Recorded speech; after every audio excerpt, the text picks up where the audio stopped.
我们把中间这条线等分成3份，进行一个折叠哈。我们这样子折叠过来，然后这边呢也折叠过来。折叠好以后呢，我们在这个中间位置车一条直线。大家好，欢迎来到快乐手工。今天呢，我做了这样子的一款信封式的小包哈。这个小包呢，这面和这面呢都有一个摁扣的夹层。我呢打算出门啊，放上身份证哈。这边呢还有一个开放式的夹层。那这样子呢，我上下车的时候放上公交卡呢就很方便。这个小包啊，制作呢非常的有趣。接下来就和我一起来看一看它的制作过程。首先呢，我们需要准备2块面料，这个纯色的是李子，这块印花的是面子，它们大小呢是一模一样的哈，长度47厘米，高度32厘米。这2块材料呢全部都是棉麻面料。我们在李子、面子上边剪出一个菱形，我们把材料这样子对折，然后呢再次对折。接下来呢，在2个角上画一条线。然后我们把这个剪掉，那面子呢也是一样的，李子、面子材料的菱形呢剪好了。现在我们把它们正面和正面相对哈，整个车一圈。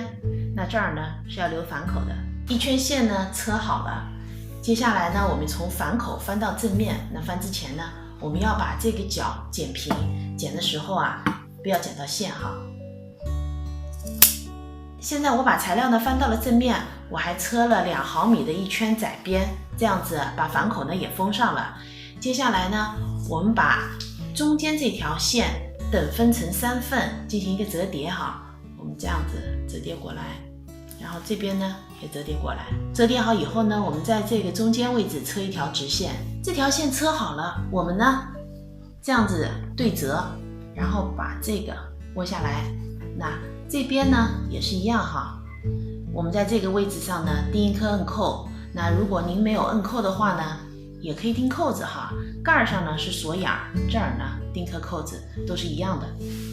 摁扣呢钉好了，接下来啊，我们用锁边针把这2个侧边固定在一起。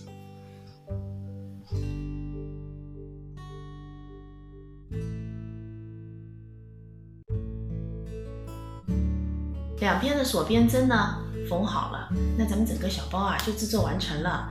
这个小包制作好以后呢，一共有3个口袋哈，是不是挺有意思的？这期视频内容呢就是这些了。如果您喜欢我的视频内容，请您点击加关注，咱们下期再见。